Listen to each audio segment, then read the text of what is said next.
¿Qué tal? Bienvenidos a esta discusión abierta, una presentación de CNN Chile y Universidad Central. Al conocerse los llamados Panama Papers o los papeles de Panamá, quedamos sorprendidos con la cantidad de información que se procesó, la cantidad de periodistas que a nivel internacional trabajaron, de 76 países, 400 reporteros. Aquí no solamente conocimos la información, sino que nos dimos cuenta de la importancia de la libertad de prensa y de la libertad de expresión. Y ese es el tema de hoy. Nota de contexto y comenzamos con el debate.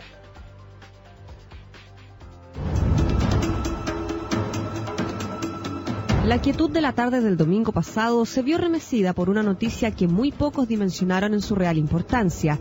Una filtración de más de 11 millones y medio de documentos pertenecientes a la empresa de abogados panameña Mossack Fonseca daba cuenta de la existencia de más de 240.000 compañías fundadas en paraísos fiscales pertenecientes a miles de personas de todo el orbe, entre las que se cuentan al menos 143 políticos destacados y sus familiares, 12 jefes o ex jefes de Estado y una larga lista de personajes públicos de los más diversos ámbitos. Así, el llamado Panama Papers se transformó en un escándalo que salpicó a cientos de personeros del mundo político, económico, artístico y deportivo. Una vez conocida la noticia, pronto se supo que en la investigación de los hechos participaron 400 periodistas pertenecientes a 109 medios de comunicación de 76 países enlazados mediante la Coordinadora Internacional de Periodistas de Investigación. Durante un año y medio, los profesionales de la prensa se concentraron en analizar y procesar la información contenida en los casi 5 millones de correos electrónicos, 3 millones de bases de datos y más de 1 millón de imágenes, entre otros archivos. Es decir, 1.500 veces más antecedentes que Wikileaks. Se trata, sin duda, de la más grande filtración de información y difusión de ella en la historia del periodismo. Los Panama Papers trajeron nuevamente al tapete la discusión sobre los vínculos del dinero con la política, la calidad moral de las dirigenciales, la necesidad de transparencia de los actores públicos y, por supuesto, el derecho de la prensa a exponer sin limitaciones toda aquella información que pueda ser relevante para que la ciudadanía tome decisiones y se forme opinión. Como contraparte, el antiguo debate sobre el derecho a la vida privada y la presunción de inocencia ha ocupado amplios espacios. Los argumentos respecto a la pertinencia de dar a conocer estos antecedentes, estrictamente privados para algunos, de interés público para otros, absolutamente legales, de acuerdo a varios, intrínsecamente ilegítimos desde el punto de vista ético y posiblemente ilegales, según muchos, chocan sin duda. No es materia de este programa analizar la legalidad sobre el uso de paraísos fiscales, sino sobre el rol de la prensa, sus límites, obligaciones y derechos. ¿Por qué esa gran cantidad de periodistas de tantos países que trabajan en medios de relevancia tan grande como la BBC, Le Monde o The Guardian destinaron miles de horas de trabajo a esta investigación? ¿Por qué guardaron absoluto resguardo de sus fuentes informativas? ¿Cuál es la relevancia de esta información? ¿Tiene derecho la gente a conocer estos aspectos de la vida de los personajes públicos? Son algunas de las preguntas que buscamos responder hoy en esta discusión abierta.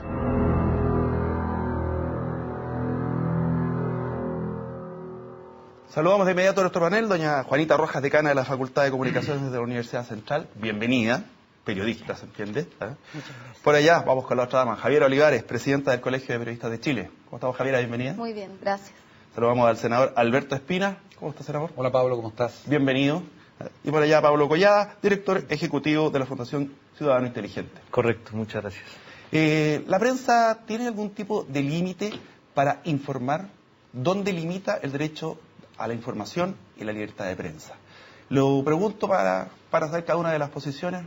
Pablo, por allá parte tú.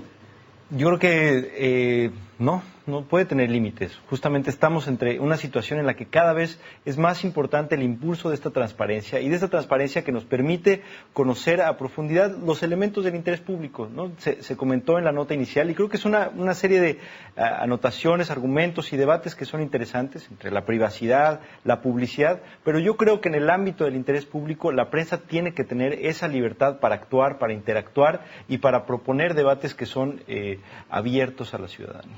Juanita. Yo comparto lo que dice Pablo, pero quiero hacer un pequeño matiz. Y en esto, yo fui presidenta del Tribunal Nacional de Ética del Colegio de Periodistas. Yo creo que el único límite que tenemos los periodistas y que tiene la prensa son las normas éticas, y que existen y que son bastante rigurosas, porque efectivamente nosotros cumplimos un rol social. todo aquello que es de interés público no puede ser limitado por ningún tipo de censura. Pero nosotros tenemos reglas y normas a las que debemos atenernos, porque nosotros debemos, por sobre cualquier otra cosa, ser respetuosos con los efectos que tiene nuestro trabajo. Esta, por algo, es una profesión. Y en ese sentido, yo creo que la única limitación que tiene efectivamente la prensa es ser riguroso con el trabajo que se hace. Y en ese sentido significa la rigurosidad extrema de buscar, chequear, contrachequear, confirmar, dar la oportunidad a todas las partes a que se expresen y a que den su punto de vista, y por supuesto cumplir con las normas éticas de respeto y de valoración por los seres humanos por encima de cualquier otra cosa. Senador. Bueno, saludar a Juanita, que además sabe harto de prensa, digamos. A Javiera, por supuesto, a Pablo y a ti. Yo comparto lo que tú has dicho. El punto está en, cuando se trata de materias de interés público, no cabe la menor duda que lo que prevalece es el interés público. Yo recuerdo un caso que me tocó enfrentar cuando liderábamos la lucha contra el narcotráfico, y nosotros hicimos la entrega de 80 colegios en los cuales se vendía droga en los alrededores de los colegios. Y por supuesto los dueños de los colegios y los apoderados de esos colegios reclamaron fuertemente porque decían estamos estigmatizando el colegio. Nosotros lo que queríamos hacer era señalar que en el entorno de muchos colegios, públicos y privados, habían mafias que se organizaban a la salida de los niños para venderles pasta base. Y en ese caso era evidente que había un interés público superior más allá de querer decir que dentro de que en un colegio determinado existía buen o mal comportamiento. Pero eso permitió sin lugar a dudas, hacer un cambio radical en las políticas públicas que se hacían en el caso del tráfico de drogas. Entonces, cuando tú estás en el mundo público y de repente tu actividad concita interés público, no cabe duda que lo razonable y lógico es que esos hechos puedan, tal como decía Juanita, desde el punto de vista también de la adecuada información, divulgarse, difundirse. En el caso de los Panama Papers, yo no tengo dudas que esa información es de interés público, porque entre otras cosas lo que las hace de interés público es saber si las personas que están involucradas evadieron o no evadieron impuestos en Chile. Y eso es un tema. En el caso nuestro que se vio gente involucrada, o sea, Gonzalo sí, de la O. eso tendrá que verse, Claro. pero ¿cómo no va a ser de interés público saber que personajes públicos chilenos invierten plata en sociedades panameñas que son paraísos fiscales? Algunos de ellos podrán decir yo lo hice adecuadamente. Eso será parte de la investigación, pero es de interés público saber que hay personas que son conocidas en Chile que pueden estar invirtiendo recursos en paraísos fiscales, eludiendo el pago de los impuestos chilenos. Yo creo que sí, de interés público. ¿Javiera? Yo primero, ¿Dónde está el límite? O sea, yo primero decir que me alegro que estemos todos de acuerdo en que cuando hay información de interés público, de relevancia social, esta tiene que ser dada a la luz. Eso es una primera cosa que yo pensé que íbamos a tener matices y veo que estamos de acuerdo y me alegro. Lo segundo que yo agregaría, efectivamente, las responsabilidades del periodismo tienen que ser fundamentalmente antes de las publicaciones de carácter ético. O sea, uno no puede pensar en sanciones penales ni en censuras previas para poder eventualmente dejar de publicar una información. Si esta información contuviera algún tipo de falta o delito, bueno, hay responsabilidades posteriores que pueden ser analizadas en tribunales para quien se sienta afectado por esa información. Pero censura previa es y sobre todo cuando en el caso de la censura previa, informaciones que son de las que estamos conversando, ¿no?, que son de interés público para el fortalecimiento democrático, yo diría es una falta, un delito todavía más grave que el que se busca cuidar en una democracia, digamos, que busca ser vigorosa. Pero, Javiera, ¿en qué momento se determina que determinada conducta pongamos que tenemos un personaje político de alta relevancia, un senador, ¿verdad? En el caso suyo, senador, que tiene, por decir así, un amante. ¿Cuándo tú determinas que es necesario dar a conocer aquello? Cuando le empieza a afectar su vida pública, porque es coaccionado, ¿cómo lo habría? Porque hay un momento en que el que está de periodista tiene que discernir. Por supuesto, claro. Pero ¿en qué punto dices, a ver, esto no es relevante, ¿cómo? O sea, y te transformas porque tú dices, yo publico y después asumiré las consecuencias penales y civiles que vengan por mi injuria y calumnia. Pero ya dañaste a la persona que probablemente y le forma un juicio previo. Entonces, ¿dónde está el punto en el cual el que está buscando, el que está investigando, dice, esto interesa, esto no interesa? Es que por eso que es importante el discernimiento ético, por eso que es importante señalar que los periodistas tenemos un rol social que cumplir y ese rol tiene que entenderse con toda la, la profundidad y la relevancia que tiene en un sistema democrático, porque una información de carácter privado, por ejemplo, y puede ser un ejemplo como los que han ocurrido en el último tiempo. Hace un tiempo atrás nos enteramos a través de unas fotografías que un reportero gráfico tomó desde una gradería superior de la Cámara de Diputados, y nos enteramos a través de eso de una información de la vida privada de un diputado. Nosotros como colegio de periodistas fuimos claros en decir que no nos parecía éticamente correcto, porque no nos parecía que aquello fuera una materia de relevancia e interés público. Y claro, el discernimiento ético no son reglas generales, si bien hay parámetros los cuales mirar, revisar, pero a mí me parece que cada caso a caso debe revisarse con mucho cuidado, tomando, por cierto, en cuenta estas normas generales.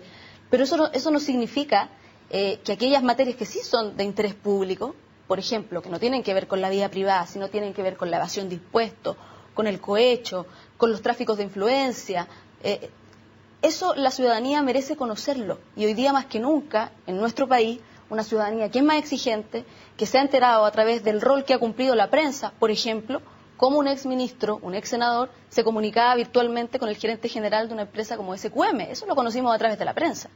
Entonces, a mí me parece que hoy día, siquiera pensar en la posibilidad mínima de generar una cultura del temor, de la censura, para conocer estos datos, a mí me parece que es una falta grave que puede afectar a la democracia de Chile en este momento. Juanita, y después voy contigo, Pablo. Yo creo que hay que hacer una distinción, y yo creo que lo que es privado en los personeros públicos es bastante complejo, casi toda su vida está expuesta. Pero hay algo que se refiere a la intimidad. Y esa intimidad no tiene por qué ser de dominio público. Y yo creo que en general los periodistas tenemos, por lo menos en Chile, bastante claro eso. Es difícil, y yo creo que el caso del diputado Ceroni es una excepción. Pero los periodistas manejamos mucha información, sin duda, sobre aspectos privados de la vida íntima de muchos personajes públicos. Rara vez en Chile alguna de esas cosas ha sido publicada. Y en general dentro del mismo gremio es mirada un poquito arriscando la nariz porque no corresponde. Porque efectivamente esos aspectos de la vida íntima de un ser humano no gravitan para nada en su quehacer público, a no ser que alguna de esas acciones íntimas tenga directa relación con su actividad pública. Pongo el caso, a propósito de tú mencionabas el caso de si tiene un amante. La verdad que a quién le importa quién duerma con quién. Esa, aparte del morbo que podría generar en una cantidad de personas, no veo por qué tendría que ser materia de interés periodístico. Pero hablábamos del caso John Prófumo en Inglaterra alguna vez, ¿no es cierto?, con la amante. Claro, era una red que tenía contacto con espías, con personajes destacados de otros países. Estamos hablando de la época de la Guerra Fría. Bueno, en esos casos sí, efectivamente, no es secundario si la tiene de amante o no la tiene de amante. No es lo mismo si es una red de prostitución infantil y el personaje público asiste. O sea, en esos casos, eso que nosotros llamamos la vida íntima, sí tiene un correlato público. Pero sí, y creo que estamos de acuerdo en lo general, pero yo creo que también nos tenemos que ir a ciertos aspectos de la vida cotidiana y del debate público. O sea, cuando llegan las campañas, llegan los momentos en los que los representantes y los representados se enfrentan y discuten y conversan y uno plantea propuestas, no nos vamos solamente a la parte de, no, bueno, qué personaje tan claro en sus ideas y con una política tan clara. También hay un conjunto de elementos y de valores que tienen que ver con las propuestas, con la manera en la que los personajes se presentan, con los ideales que presentan y los valores que encarnan estas personas, ¿no? Entonces, ahí estos elementos de identidad, de ética, yo estoy de acuerdo que es importante tomar en cuenta y decir, bueno, no, esa parte de la intimidad no tiene interés público, pero yo creo que esa línea es muy delgada, porque uno dice, bueno, sí, pero si es un personaje que me va a representar y me va a representar en materias que tienen que ver con la ética, que tienen que ver con los valores, que tienen que ver con las creencias, con ideologías, con temas complicados como matrimonio homosexual, temas de aborto, etcétera, etcétera. Ahí convergen una serie de valores y principios muy puntuales, la idea de familia, la idea de familias, ¿no? De posibilidades. Claro, Y entonces ahí... está en cuál va a ser el rol que va a cumplir como referente moral. Yo lo quiero como referente moral para que legisle por esto, para que haga lo otro. Yo tengo ahí una opinión un poco más liberal en lo siguiente. Cuando tú enfrentas una campaña, y yo comparto lo que tú dices, tú al final la enfrentas exponiéndole a la ciudadanía e intentando convencerla que tú tienes las mejores virtudes para que las personas puedan confiar en ti.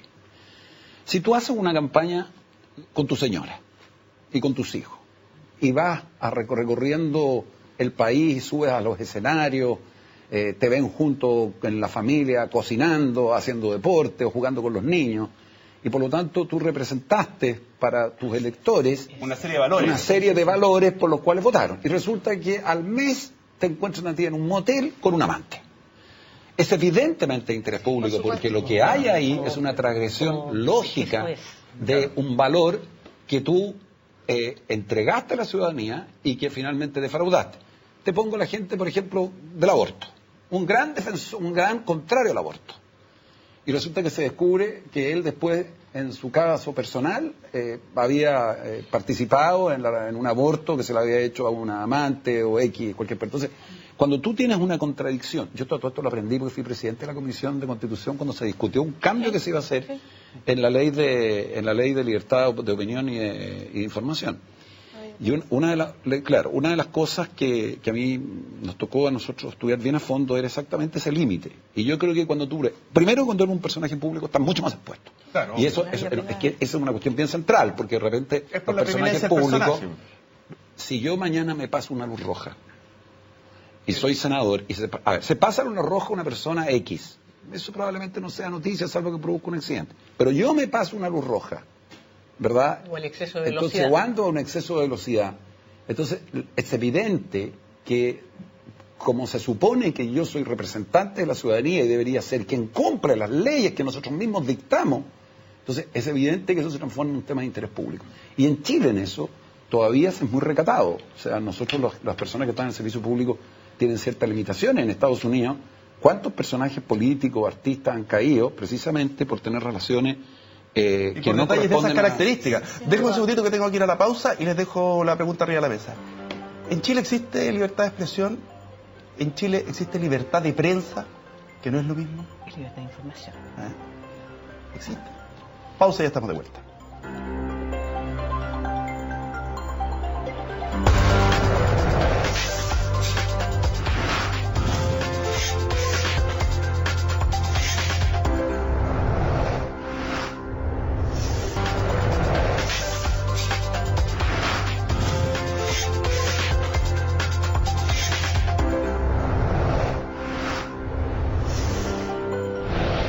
Miren, ya estamos de vuelta. La pregunta que les hacía es si en Chile existe libertad de prensa. ¿Y en qué sentido se los pregunto? Porque en la práctica, y voy a ir a lo que nos toca vivir en el día a día. A ver, primero, hay una concentración de medios. Pertenecen a 4 o 5 holding económicos. Y ahí hay una especie de contradicción porque ningún holding económico se va a denunciar a sí mismo. Sí hay que reconocer que el caso de Ciper Chile tiene libertad total, Mónica González, para hacer lo que quiera. Y ella hace... Claro, tiene un contrato en ese sentido. Y se le pregunto por las relaciones comerciales. Si yo me acuerdo que dijeron la libertad de prensa termina en la gerencia comercial. Porque uno nunca ve que a las grandes marcas se les denuncie. Cuando se afecta una gran marca, culturalmente, y bueno, y ahí podría darse otro tipo, una colisión de derechos, inmediatamente bajan las campañas. Y los medios tienen que subsistir. Entonces, bajo ese punto de vista, Javiera, ¿en Chile existe libertad de prensa? A mí me gusta, cuando uno habla de libertad de prensa y libertad de expresión, poner una palabra anterior, que es la palabra derecho. O sea, el derecho a la libertad de expresión, el derecho a la libertad, el derecho a la información, a la libertad de información, a la libertad de prensa, la verdad es que es un derecho de primer orden y que no le pertenece solo a las y los periodistas, le pertenece a la ciudadanía, al pueblo de Chile. Por lo tanto, uno siempre que analiza esto tiene que analizarlo desde ese punto de vista, desde el punto de vista de un derecho colectivo. ¿Qué te arroja eso cuando uno hace ese análisis en nuestro país? Uno dice, claro, aquí nadie se muere o a nadie asesinan naturalmente por decir lo que piensa, como ocurría hace 30, 40 años atrás, cuando teníamos una dictadura cívico-militar. Desde ese punto de vista, claro, hay libertad de expresión. Sin embargo, uno aquí puede decir efectivamente lo que quiere decir con vocación de masividad, cualquiera. Yo digo que no.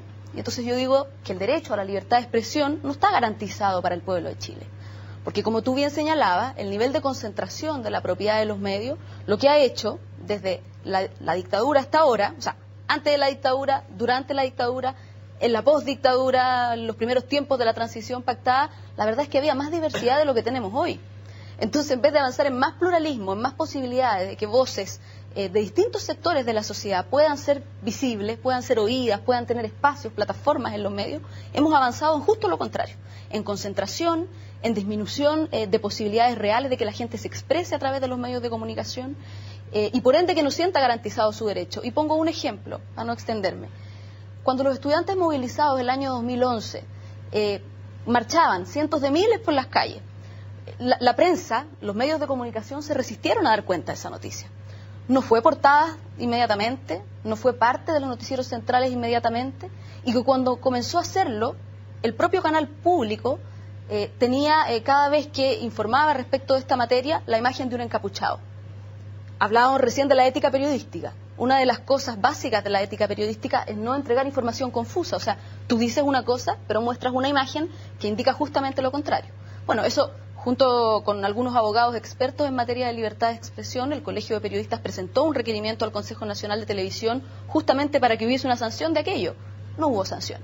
Entonces, y eso ocurrió en el canal público. Se supone que es el canal de todos los chilenos. Que dicho sea de paso, es un canal público que se financia por publicidad, de manera privada. Claro, y entra la lógica comercial. La pregunta es, ¿el sistema de medios está lo suficientemente dotado de herramientas para mostrar esta diversidad que hoy día integra al pueblo de Chile? Yo sostengo que no. Por ende, el derecho colectivo a la libertad de expresión, a la comunicación de la ciudadanía, no es parte hoy día de un derecho garantizado y ha sido entregado al mercado, igual que la salud, que la educación, etcétera. A ver, comparto con Javiera, yo creo que el matiz entre libertad de expresión, libertad de información y el derecho a es finalmente el fondo del asunto. Cuando hablamos de derecho a la información, estamos hablando de la posibilidad que debería tener la ciudadanía toda de acceder a toda la información desde los distintos puntos de vista, cosa que hoy día, por la concentración de los medios a la que tú hacías alusión, por el tremendo influjo que tiene la empresa en esos medios de comunicación, donde además, por favor, y esto es bueno que se lo recordemos a toda la gente, la relación que hay entre el mundo de las finanzas, el mundo de la empresa, con la propiedad de esos medios es tan profunda que hace prácticamente imposible que los intereses de esas personas se vean tocados. Y cuando en el último tiempo vemos además que la relación entre el mundo económico también tiene lazos perniciosos con el mundo político, entonces nos encontramos con que efectivamente hablar de libertad de información, libertad de expresión en Chile es prácticamente imposible. Ese derecho no está ni siquiera consagrado en nuestra Constitución de partida, cosa que debería estar. Lo veo inquieto. No, estaba escuchando muy atentamente. Lo que pasa es que hay democracias formales y democracias con contenidos de fondo. Y estaba pensando en países como Venezuela, por ejemplo, que aparentemente tienen un sistema democrático, pero donde no hay libertad ni de información ni libertad de prensa. Entonces el punto consiste en que si uno quiere construir una democracia que sea sólida y no esté con grados de inestabilidad que finalmente afecte al desarrollo de un país, si hay uno de los derechos más básicos es precisamente el derecho a la información, el derecho a la opinión y la libertad de prensa, porque al final es el gran fiscalizador. O sea, mi experiencia me dice a mí que cuando uno quiere fiscalizar, ¿qué hace una autoridad política cuando quiere realmente poner un tema arriba de la mesa respecto de una política pública o un acto de corrupción que está dañando o cree uno contrario a cómo deben realizarse las cosas en el país? Recurre al periodista. ¿Y por qué recurre al periodista? Recurre al periodista para decirle, aquí vamos a levantar un tema de interés público, de interés social, y por lo tanto, al poner el tema arriba de la mesa, tú logras que entre a la agenda de debate. Entonces, yo siento que en Chile hay dos cosas que tenemos que ir profundizando, y nos tocó también verlo en la Comisión de Constitución. Uno, cada vez los medios digitales, los medios electrónicos son más y numerosos. Y pasa un factor bien curioso, porque esos medios son a través de los cuales la gente se está hoy día informando mucho más que los medios escritos. O sea, si tú ves la cantidad de entradas que tienen muchos de esos medios, supera con creces a los medios escritos. Entonces, los medios electrónicos son hoy día una fuente muy importante de información. Al tema de la concentración, y quiero después entrar en redes sociales, porque redes sociales tiene muchas ventajas, también tiene las desventajas del anonimato y todo eso. Ahora termino con una idea, porque veo que no. Lo ideal es que un país dé la mayor cantidad de facilidades para que existan, digamos, la mayor cantidad de medios. Pero ¿cómo se puede, por ejemplo, permitir legalmente que un grupo extranjero tenga 12 radios en Chile? Y concentra el 45% del mercado. Claro, entonces tenemos 12 ese es el punto, y a eso me refiero con concentración. O sea, y si yo quisiera tener más de una radio en España, no podría. Entonces, ¿dónde y cuándo empieza algún tipo de iniciativa que empecemos a desconcentrar, en especial los medios de comunicación? Y ojalá hubiera una desconcentración económica, que eso ya es harina de otro costal. Es que tan profundo. Pero Pablo, ojo, porque no es solo, o sea, el caso de la radio es un caso, pero si uno revisa todas las plataformas ocurre lo mismo. O sea, el senador dice, a ver, hoy día los ciudadanos pueden informarse virtualmente. Efectivamente, hoy día existe Internet. Hace 50, 40 años no. Pero si uno revisa los índices de revisión de los periódicos en Internet, la verdad es que la gente utiliza mucho más el Internet como red social que para informarse, y quienes la utilizan para informarse suelen revisar fundamentalmente los medios tradicionales, emol.com, latercera.cl, que son de este duopolio de la prensa impresa, que concentra, en el caso de uno de los dos conglomerados, prácticamente el 80% de los medios impresos de Arica a Punta Arenas. Eso no es normal. Y la otra parte del duopolio es además dueño de acciones en sectores productivos como el retail, como la banca. Por lo tanto, obviamente hay un conflicto de interés en el cual allí no se ha entrado. Ni la Comisión Engel, ni ningún espacio se preguntó por qué pasa con los directorios de los medios de comunicación y cuánto afectan ellos a la hora de garantizar un derecho que es humano, ¿no? Entonces, yo termino solamente diciendo que finalmente todos estos debates que hemos visto esta semana, que tienen relación con la ley de filtraciones, que probablemente vamos a entrar a analizar, son irrupciones que ocurren cada ciertos años en esta democracia y que ponen un tema de fondo que no ha querido ser tratado. Y eso no es desprolijidad política, eso es intencionalidad de no querer tocar un tema que es complejo y que a ciertos sectores de la política lo complejizan porque lo vinculan a una discusión con gente que es muy poderosa y que domina finalmente la hegemonía discursiva mediática. Estamos todos de acuerdo, bueno, yo por lo menos estoy muy de acuerdo. Creo que el tema, que es un tema muy profundo igual, es la relación entre el dinero y la política y cuál es el rol de los medios en este conjunto de concentraciones. Yo creo que estamos totalmente de acuerdo. Quizá nada más para abonarle un poquito a este tema, yo estoy totalmente de acuerdo con lo que se ha mencionado respecto a la concentración. Yo sí quisiera hablar de la importancia de la libertad que existe en Chile a los potenciales y a los existentes medios independientes. Creo que son muy pocos, creo que hay muy pocas experiencias, quisiera que hubiera más, porque además es un área de oportunidad y quizá comparándolo con espacios como México, o sea, en países como México, donde los espacios independientes están constantemente violentados por un conjunto de contextos que son justamente muy agresivos, ¿no? Y ves por ahí algunos medios independientes donde hay amenazas constantemente, amenazas de muerte o sencillamente ataques. Y yo creo que en el caso chileno, y a propósito de todo el tema de filtraciones, deben de estar existiendo y deberían de estar existiendo y promoviéndose mucho más estos espacios alternativos, mucho más independientes y que no tengan esta liga a los poderes económicos que les impiden dar una cuenta mucho más amplia. Y yo creo que esa es una oportunidad que se tiene que aprovechar mucho más y que la misma ciudadanía, la misma sociedad tendría que estar más al pendiente de estos espacios y exigir o apoyar inclusive estos otros espacios. Digo, yo lo veo más quizá como un sueño que una realidad existente hoy en día. Yo creo que hay una oportunidad y un potencial mucho mayor de lo que se ve hoy en día respecto a los medios independientes, y yo quisiera ver más eso, porque existe un potencial de oportunidad en la manera en la que fluye la información en redes sociales, en la que hay otras opiniones quizá más contrastadas y que pueden justamente generar un contrapeso a estos poderes tan concentrados y vinculados a los poderes económicos. Dame un segundito que voy a hacer una pausa y a la vuelta les quiero preguntar lo siguiente. Tal vez con la cantidad de información que ha surgido, no solo en Panamá País, sino por lo que ha ocurrido acá mismo en Chile, que muchas investigaciones se han dado a conocer y han comenzado a través de la prensa. Bueno, de hecho la presidenta se enteró de ciertas cosas a través de la prensa. Vamos perdiendo la capacidad de asombro. Y en ese sentido, ¿cómo vamos a poder remecer al público respecto a situaciones que podrían ser antiéticas, atentatorias contra la democracia y que le afecta a cada uno de nosotros. ¿Cómo recuperamos eso? Porque hay un dicho que dice, estoy choqueado pero no sorprendido. O sea, lo de Panama Papers yo creo que a muchos nos puede haber choqueado, pero no sorprendido. Pausa y ya estamos de vuelta.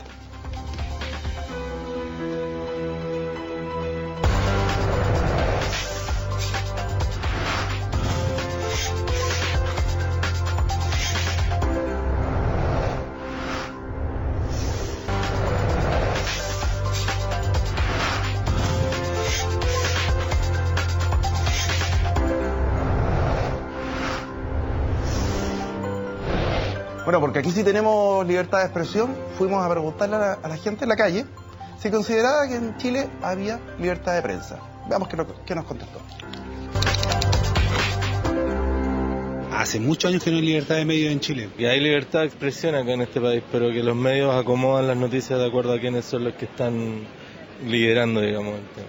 Yo creo que estamos como divididos, porque sí se ven que hay libertad de medios, pero también se ha dicho por otro lado que cortan esas expresiones de la gente y de los mismos periodistas que de repente están en la televisión. A mí me da la impresión de que los medios de prensa hoy están al servicio de los intereses económicos de este país, sociales también. Hay sesgos en la entrega de la información.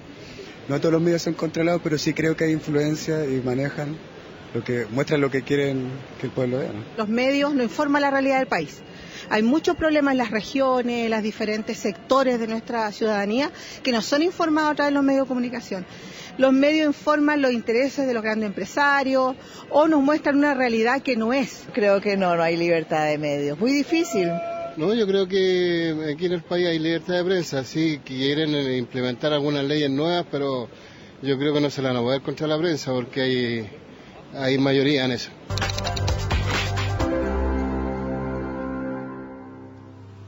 Ahí podemos esbozar un par de temas para entrar a los otros. Me pregunto si la prensa, hablo como de afuera, porque tengo que hacer ese rol. Sí. Ustedes los periodistas. De repente caemos en clasismo, caemos en centralismo. ¿Y clasismo en qué sentido? Y yo digo caemos porque tengo que haber caído en alguna oportunidad cuando me tocaba acompañar a Carabineros al allanamiento de las casas. Entrábamos con cámara y todo. Y cuando se producía algún allanamiento, muy poco en un sector más acomodado, no podíamos entrar con la cámara. Entonces, en ese sentido, ¿caemos en eso y lo comparten conmigo? Yo creo que sí, lamentablemente, pero eso tiene que ver con ciertas condiciones culturales, porque eso no lo vamos a ver solo en los medios de comunicación, lo vemos en la actuación de funcionarios públicos, que sin duda tienen un trato distinto, depende de la marca del auto con el que vaya, cuando te van a pasar el parte o cuando te cursan la infracción, hay un trato distinto. Y eso es lamentable, pero a mí sí me parece importante, Pablo, a propósito de las opiniones que aparecían en la nota, que la gente cada vez tiene mayor conciencia de que lo que se supone que es, entre comillas, libertad de prensa, porque ven distintos canales, ven distintos diarios colgados en el kiosco o porque pueden escuchar distintas radios, no es sinónimo ni de pluralismo informativo, ni de real derecho a la información, ni de libertad de expresión.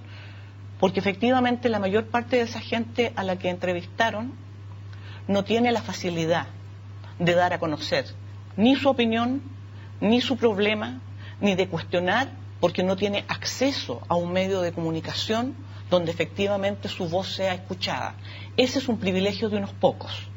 Y cuando estamos hablando de derecho a la información y derecho a la libertad de expresión, estamos hablando de poder ejercerlo realmente, no que esté escrito en el papel. Senador, yo tengo la idea, y aquí voy a aludir un ejemplo práctico respecto al centralismo. Siempre he tenido la sensación de que si el conflicto mapuche se diera más cerca de Santiago, estaría resuelto. Estaría resuelto. Entonces, en ese aspecto, ¿de qué forma ven ustedes, como Congreso, por ejemplo, el rol de Televisión Nacional? Que Televisión Nacional, efectivamente, tiene algunos canales regionales, pero la realidad nacional se ve poco reflejada. Y entra en una lógica de mercado, compite con las mismas tarifas y es tan centralista como un canal como un canal privado. Entonces, en ese aspecto, ¿ustedes cómo lo ven y cómo lo vive usted mismo ahí en regiones? A ver, yo voy a hacer una pequeña, me quedo dando vuelta al tema de la concentración de los medios. Yo creo que si hay algo que está en Chile pendiente y que es iniciativa de gobierno por la materia que trata, y que ha sido una falla del modelo de economía social de mercado, es regular y fiscalizar para que no se produzcan concentraciones que finalmente afectan gravemente, pero muy gravemente, las posibilidades de tener un desarrollo equitativo en el país. Y tenemos ejemplos claros. O sea, gracias a este último tiempo, la Fiscalía Nacional Económico ha descubierto, ¿verdad?, concentraciones vía colusión que eran inimaginables. O sea, cuando tú ves la colusión del papel en Chile y pasan 10 años, tú dices, bueno, eso debe repetirse en muchas esferas. En los medios de comunicación, el hecho que tú tengas, por ejemplo, pocos medios de comunicación, o que alguien decía un medio de comunicación pueda concentrar el 30, el 40% del mercado, aquí hay dos puntos que la sociedad chilena tiene que hacer, y permanente: se te producen los supermercados, se te producen los bancos, o sea, al final, tú te das cuenta que la concentración y luego la colusión entre quienes toman parte de la torta de concentración puede terminar simplemente haciendo que el país sea dirigido en beneficio de muy pocos. Entonces, un deber del futuro del Parlamento, de los gobiernos, es simplemente regular en forma mucho más fuerte, prohibir los niveles de concentración que afectan gravemente, pero gravemente, el desarrollo democrático. Es una cuestión muy de fondo. O sea, este es un tema que me recuerdo, nosotros lo discutimos ahora unos 10 o 15 años atrás, y como dicen, es difícil. ¿Por qué? Porque finalmente los medios de comunicación pertenecen muchas veces a grupos económicos, y enfrentarse a los grupos económicos no es fácil, menos lo es a veces para una autoridad que vive en una región y que no tiene mucha influencia. Entonces, Chile debería tener mayores medios de fiscalización y regulación, porque el sistema desbandado conduce a abusos y arbitrariedad. Segundo, tú planteabas un tema bien de fondo, que es el tema de las noticias, de concentración en lo demás. Yo lo vivo en la Araucanía. O sea, te quiero decir, tú en la Araucanía solo haces noticia porque hay un camión quemado. ¿Cuántas veces nosotros hemos intentado generar debates, polémicas públicas respecto, por ejemplo, de las propuestas por la paz? Decíamos ante el programa. O sea, esto se desbordó. El camino solo de la represión, que es necesario hacerla para encontrar a los delincuentes que queman, asaltan, el Estado de Derecho no puede renunciar a eso. Pero a mí me gustaría saber cuántos los medios de comunicación, y nosotros se lo hemos pedido reiteradamente, ¿por qué no hacen un debate o un foro para que las autoridades dejen de ser diagnosticadores y finalmente hagan las propuestas? ¿Qué programa emplaza a las autoridades? Decirle, a ver, aquí hay 4 senadores, hay 8 diputados, hay de todos los sectores. ¿Cuál es la propuesta de usted para resolver este conflicto? Entonces, si ese conflicto fuera en Santiago, y si los camiones lo quemaran, perdóname, en la Costanera Norte, y si las casas las quemaran en algún barrio de Santiago acomodado, te diría que este país estaría revolucionado. Pero como ocurre en la región de la Araucanía, el debate va más bien a cuántos camiones se quemó, que a decir, bueno, ¿y cuáles son las propuestas? Y a mí me indigna porque nosotros hicimos la propuesta. La entregamos hace 18 meses atrás. Tratamos de generar un debate para que otros hicieran otras propuestas y las enriquecieran y dijeran que la nuestra era buena o mala. Ese debate no se produce. Pero peor aún, senador, peor aún, porque además de lo que usted dice, hay algo que todavía es más grave. Y lo pongo en un ejemplo. Cuando vienen algunos camiones a Santiago, resulta que eso aparece en el noticiero Prime, ¿no? Aparece como el gran problema del día, como la noticia central, pero resulta que hace algunos años atrás, unos 4 años atrás, cuando había una huelga de hambre que alcanzó, si no me equivoco, 80 días de prisioneros mapuche, la verdad es que en el número día 71 recién, para decir un día específico, pero quiero decir, en el último proceso de la huelga de hambre, cuando ya llevaban muchísimos días sin comer y sin ingerir líquido, la verdad es que recién aparece en los medios. Entonces, también hay una discriminación a la hora de informar, donde los poderosos o quienes están con mejor posibilidad de vinculación con el poder económico y político son noticias. Y quienes no. Pero no hay un tema ahí... solo recordar... Y en el caso del movimiento mapuche también hay una situación de criminalización, como ocurre con cualquier movimiento crítico, disruptivo al modelo, que no esté de acuerdo, que se criminaliza a tal punto que son entendidos como delincuentes. Pero ¿cómo tú puedes romper una lógica sacando, y destacando establecido el punto que estamos de acuerdo, que es concentración, una lógica de mercado en términos de medios? Te explico. Regulando. ¿Cómo puedes regular? Tiene que regular. ¿Cómo la Relatoría regular? para la Libertad de Expresión de la Comisión Interamericana de Derechos Humanos establece que es necesario que el Estado regule. Ocurre lo siguiente. tú tienes un programa de televisión y necesitas sintonía. Y no da sintonía a ciertas cosas que son importantes, porque no hay que confundir lo importante con lo atractivo. Y sí da sintonía lo atractivo, que no necesariamente es importante. O sea, de repente la historia del completo en Chile ocupa 5 minutos en un noticiero, y lo que está ocurriendo en la Araucanía o lo que está ocurriendo en la puerta de mi casa, que es mucho más importante, no es cubierto porque yo necesito rating, necesito clic en el caso de Internet, necesito vender diarios, necesito auspicio, necesito que me pero financien. yo ahí, perdóname, ¿Cómo rompemos eso? Yo quiero justamente, y me hiciste alusión a propósito de cómo se hace el completo, o la mejor chupalla del sur, etcétera. A mí no me vengan a decir que eso les da gran rating. Eso es una forma efectivamente de llenar espacios para evitar tener que entregar la información que la ciudadanía necesita y para tener que meterse en los problemas que de verdad tendrían que meterse. A mí no me vengan a contar el cuento de que el rating se los da cosas que son efectivamente superficiales. Esto es como cuando se farandulizó la prensa en Chile y nos trataban de convencer de que lo que pasa es que todo el mundo quería saber quién dormía con quién de las modelos que asistían a las discotecas. En algún minuto se acabó y resulta que esta ciudadanía no colapsó y no salió con pancartas a pedir a la calle que por favor los medios le vuelvan a dar ese tipo de tontera. Entonces, la formación de audiencias es algo que en comunicaciones conocemos hace muchísimos años. Las audiencias también se forman y aquí no tenemos que descubrir la rueda. Existen en otras partes del mundo y en países más desarrollados sistemas mediales mucho más equilibrados, pluralistas, y donde aún más, y no estamos hablando ni de los socialismos reales, ni estamos hablando del muro de Berlín, ni ninguna de las caricaturas que se hacen a veces.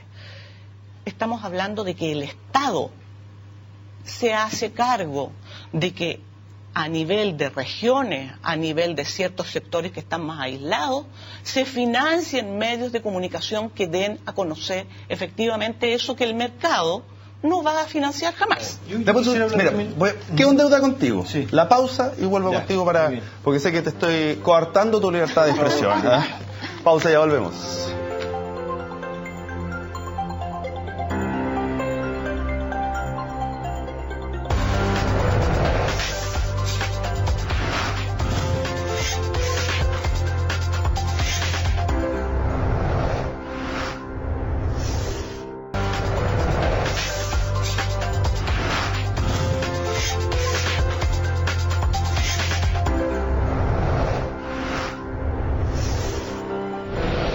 Estábamos de vuelta, rol de la prensa, libertad de expresión, libertad de información, derechos, en fin. Estoy en deuda contigo, Pablo.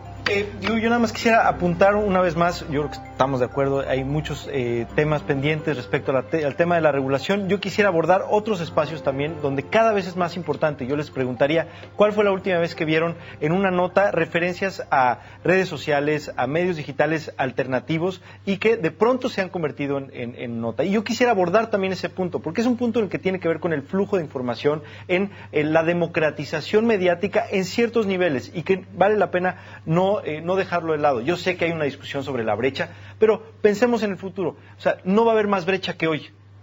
Cada vez la brecha va a ser menor, sí o sí, porque esa es la tendencia aquí y en prácticamente todo el mundo. Entonces, en esos términos hay una visión y tú lo ves en los jóvenes, cada vez ven menos televisión, cada vez ven más YouTube, se enteran por YouTube, por Twitter, por Facebook, por Snapchat y demás medios. Y ahí hay otros generadores de contenido. Y entonces ahí es donde hay discusiones más amplias, transparencia, datos abiertos, etcétera. Y de pronto académicos, universidades, think tanks, organizaciones de la sociedad civil tienen una presencia mediática muy fuerte, generan opinión muy importante y son otros espacios alternativos desde donde se accede a la información. Yo sé que estamos en un tema de debate de medios, pero que es importante empezar a pensar en todos los otros actores que están generando contenido de mucha relevancia y que eventualmente, y lo hemos visto en muchas ocasiones, empiezan a entrar a los medios tradicionales porque es inevitable, porque cuando de pronto una persona levanta una fotografía, sube un video, hace un estudio que tiene mucha importancia, al final los otros medios lo empiezan a adoptar porque es inevitable, porque forma tendencia y porque existen audiencias que están al pendiente de esa información.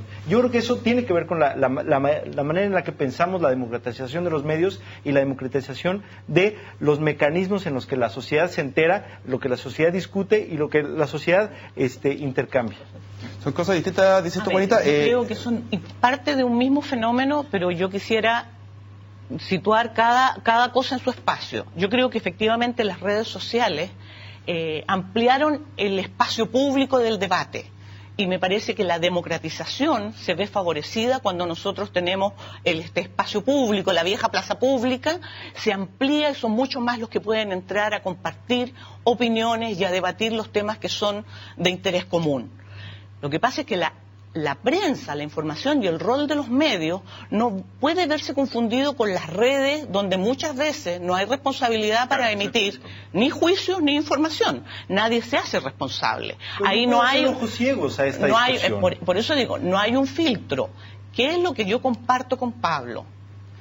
Que la agenda, la forma en que se fijaba la agenda, varió a través de las redes sociales.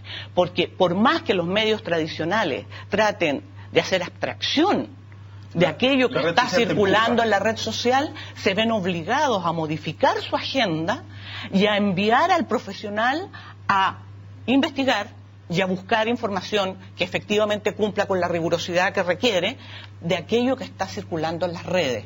Y eso beneficia sin duda porque integra una serie de temas que antes no estaban simplemente en la red.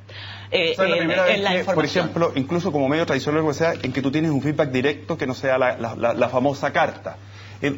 ¿A quién se le ocurrió la idea de la ley antifiltraciones? Le pregunto porque usted es senador y está ahí. Fue una petición de los fiscales. Claro, pero está dentro de la ley corta antidelincuencia. Y la razón porque está ahí es porque nosotros le preguntamos a los fiscales qué obstáculo ellos veían que podía entorpecer el éxito de las investigaciones. Entonces fuimos analizando uno a uno. Habían algunos que eran bastante obvios, por ejemplo, la dificultad para obtener ciertos medios probatorios, la posibilidad de ellos de realizar diligencias como tener agentes encubiertos para los delitos de robo y los delitos de lavado, de reducción de especies.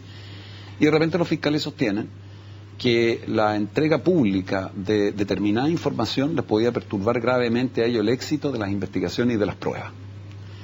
Y por lo tanto que ellos estimaban que en un régimen como el nuestro, que es un régimen público siempre para los intervinientes, público, en el sistema nuestro siempre las partes tienen derecho a acceder a la información, el querellante y el imputado. Pero tienen dos limitantes. Una, que si el fiscal declara secreta por 40 días la investigación, no es público para nadie. Y segundo, que aunque no la declare secreta, esa información no puede ser difundida públicamente. Y que ellos consideraban que hoy día la sanción era solo para los fiscales, pero que los intervinientes, los querellantes y los imputados no tenían derecho, o sea, digamos, no tenían ni un tipo de sanción. Entonces se hizo una norma que posteriormente se corrigió y hoy día, porque la gente lee poco como quedan las normas, hoy día, desde luego, no va a ser nunca secreto para los testigos. Nunca. Los testigos van a poder declarar cuando quieran. Para la víctima sobre hechos propios, nunca. La víctima sobre hechos propios siempre puede contar lo propio. Lo que la víctima no puede contar es ir y decir, mire, me enteré que el fiscal le va a pinchar el teléfono a uno de los sospechosos del delito que yo soy víctima, porque entonces el pinchado de teléfono no funciona nada. Entonces nosotros redactamos una norma que eliminó a ¿quiénes? A los testigos. Dejó a los querellantes con libertad de decir lo que ellos quieren respecto de hechos propios. O sea, yo puedo contar por qué me querello, cuáles son mis fundamentos, por qué quiero hacer esto. Segundo, dejó en libertad a la víctima para contar sus propios hechos propios. ¿Y qué limitantes estableció? Aquellas que puedan perturbar el éxito de las investigaciones que decreta el fiscal. Y hay una intervención que yo creo que usted... El problema, senador, que en el fondo nosotros sentimos que nos pusieron una mordaza no a los periodistas, sino que a nuestras fuentes. No, espérate, es que si el testigo nunca está inhibido, no vas a tener mordaza. Entonces vamos diciendo, no tiene porque hoy día se sacó el testigo. El testigo tú lo invitas para acá, una causa, y el testigo puede decir lo que él se le ocurra respecto de lo que él vio, conoció y tuvo. ¿A quiénes quedó limitado? Primero, yo tengo la norma como quedó aquí, Primero los peritos, porque si el perito dice antemano, oye, mira, este es el peritaje que yo hice, y resulta que prueba del peritaje se deberían otras pruebas, porque el objetivo del proceso penal es pillar al culpable. Segundo, a aquellas personas que se enteran de diligencias de la investigación. Por ejemplo, cuando se notifica al gerente de una empresa de telecomunicaciones y se le dice, mire, aquí hay 10 números pinchados, él no puede ir y decir, ¿sabe qué más? Mire, le cuento que me acaban de llegar a decir que están pinchados los teléfonos de fulano, sutano, mengano. El periodista, nunca. Y el fiscal, y yo pido que ustedes lean, porque yo creo que podremos tener dudas de algunos fiscales, pero yo creo que Luis Toledo demostró ser un muy buen fiscal. Bueno, yo creo que hay una notable intervención de Luis Toledo en esta materia, en donde él dice, lo que interesa es proteger la prueba. Entonces tú tienes que lograr dos equilibrios, porque yo no discuto que los medios de comunicación juegan un papel clave para que se sepa la verdad en una investigación. Y yo creo que es un valor que hay que cautelar. Pero por el otro lado, termino en un segundo, y por el otro lado... Un segundo, voy a hacer el sí, pero por otro lado... Cuando los fiscales te dicen que ciertas pruebas le pueden desaparecer, uno dice, ¿cómo cautelo? Ahora, no es fácil. Es colisión de derechos. No es fácil. Dame un segundito, porque la verdad se me acabó el programa, pero aquí hay libertad de expresión. La Cámara 4, 30 segundos, di lo que tú quieras. Perfecto. Yo quisiera que tampoco se negara que una de las cuestiones es que existen presiones al interior de los ministerios públicos para que se oriente y se enfoquen en ciertas cuestiones las investigaciones. Y lo hemos visto con mucha claridad en los casos de irregularidad en financiamiento de la política. Nosotros como intervinientes en casos particulares, en temas de cohecho y demás, hemos visto el valor de estas filtraciones, y yo creo que es muy claro para todos, el valor de estas filtraciones para sacar a la luz cosas que no se han profundizado y que no se han mostrado propiamente. Eso no lo podemos negar a la hora de hacer esta discusión de por qué es importante que existan estas filtraciones. Javiera, la Cámara 3. Tres cosas. La primera. Toda suya, 30 segundos, no se me pase. Por supuesto que el derecho a la presunción de inocencia es un derecho importante. Por supuesto que resguardar la prueba es importante también. Pero si les parecía tan relevante a los senadores, ¿por qué esto no se debatió antes? ¿Por qué este trato discriminatorio de cuando se ven hoy día poderosos involucrados y que hemos conocido gracias a datos que se han filtrado y que han sido parte de reportajes periodísticos, es cuando nos preocupamos de esto? Si las filtraciones han existido siempre, por favor, han habido programas televisados que muestran cómo hacia sectores vulnerables casas son allanadas, presuntos culpables de sectores muy vulnerables son mostrados en cámara, y ahí nadie se preocupó de la presunción de inocencia de esos actores. Entonces, hoy día que el poder se ha visto escrutinado, que ha sido puesto en la palestra pública, las situaciones de corrupción, que hemos tenido gargantas profundas, ¿no? Como todo lo que conocimos a través del caso Penta, de uno de los involucrados en la investigación que dio cuenta de datos, hoy día eso no va a estar posibilitado. Y peor aún, se abre una posibilidad de generar una cultura del amedrentamiento, porque los periodistas, aunque no son parte de los que pueden ser sancionados penalmente, termino con esto, sí pueden ser citados a declarar y obligados, sí claro, como testigos, y que pueden entregar, por ejemplo, les pueden consultar por sus fuentes. Ellos pueden decir, no, yo no le entrego mi fuente, pero el hecho de haberlo citado a declarar genera una cultura del temor. Así que me parece que esto no va en el sentido de la transparencia, lo que necesita hoy día la democracia de Chile. Alberto, la Cámara sí, a ver, ¿por qué 2, se hizo? Toda suya, Sí. 30 segundos, por favor, no se le pase que... ¿Por qué se hizo esto sangre en este instante? Porque lo pidió expresamente la Fiscalía. Esto no estaba en el proyecto original, no era una alternativa nuestra, lo pidieron los fiscales, ayudaron a redactar la norma se corrigió porque había efectivamente desprolijidades. Segundo lugar, es difícil buscar ese equilibrio entre lo que significa el derecho a la información de la ciudadanía, que ha ayudado mucho a que se sepa la verdad, con la petición de los fiscales que dicen no me eche a perder medios probatorios, y el propio dice en el caso Cabal, dice el fiscal, a mí la filtración de cierto me echaron a perder cierta prueba. Pero ya existían sanciones, senador. Te estoy diciendo que salió pedido por los fiscales, es evidente que uno tiene que cautelar. Y cuando yo digo que hagamos imputaciones de la defensa de derechos poderosos, a mí me gustaría que siempre nombráramos personas, porque yo siento súper ofensivo dos cosas. Perdona que te diga. Primero, cuando hay un senador que dice que a él le pasaron goles. Yo quiero saber si es legítimo que a un senador diga que le pasaron goles cuando él tiene una cantidad enorme de plata asesores, tiene un proyecto durante 3 semanas para analizarlo, entonces no me gusta. Y segundo, cuando se dice, es que esto va a proteger a poderosos. Bueno, identifiquemos quién es. Identifiquemos, porque si yo mañana digo que hay un periodista que falta la ética, tú me vas a decir, identifícalo. Entonces, estos disparos a la bandada... los nombres que están siendo investigados hoy día. Este disparo a la bandada, yo solo digo una cosa. Yo pertenezco a esa comisión, nosotros fuimos pedidos en esto, estamos dispuestos a revisar 20 veces las normas necesarias, porque yo creo que hay que cautelar efectivamente el derecho a la información. Esa es la manera como las democracias se protegen. Sí, solo que no es Juanita, la Cámara 2, toda suya, 30 segundos. No se me pase, Juanita. No, voy a tratar de cumplir con los 30 segundos. Creo que cualquier norma legal que trate de poner límites al derecho de información que tiene la ciudadanía y al derecho a ejercer la profesión que tienen tanto los periodistas como los medios de prensa para emitir esa información, siempre va a ser más mala que el que no exija. De todas maneras, a mí personalmente no me gusta ningún tipo de limitación. En este caso particular, creo que se cometieron errores varios y yo aquí no quiero disparar a la bandada. Yo soy, y a ti te consta, Pablo, y más de una vez en este programa he sido enemiga de hablar de que todos los políticos son corruptos, de que todos, porque eso no es así. Hay corruptos como en todos los demás ámbitos, hay gente decente y gente que hace su pega. El punto es que, lamentablemente, como dice Javiera, aquí surge la necesidad de poner límites a la información cuando se está investigando a gente que pertenece a élites de poder, que no son solo los políticos, ojo. Y si fue una petición de los fiscales, así como a mí no me gusta que alguien venga y diga, sobre todo si es un senador de la República, que le pasaron un gol, yo creo que una cosa es que los fiscales pidan y otra cosa es que los senadores acepten, porque justamente el rol de ellos es tamizar y filtrar si aquello que le están pidiendo corresponde o no corresponde para cautelar la democracia. Lo que ellos pidieron no se excedió y se limitó, y ellos mismos después se dieron cuenta y se limitó. Muchas gracias para terminar, ya había norma al respecto y creo que esto fue demasiado. Pero era demasiado injusto. Tengo que terminar. Muchas gracias por haber conversado con nosotros. Los voy a censurar en este momento, así que muchas gracias Javiera. Senador, muchas gracias por haber estado con nosotros, Juanita. Y nos encontramos, por supuesto, el próximo fin de semana aquí, Actualidad Central, discusión abierta, presentación de CNN Chile y Universidad Central. Aquí hay libertad de expresión y lo digo con orgullo.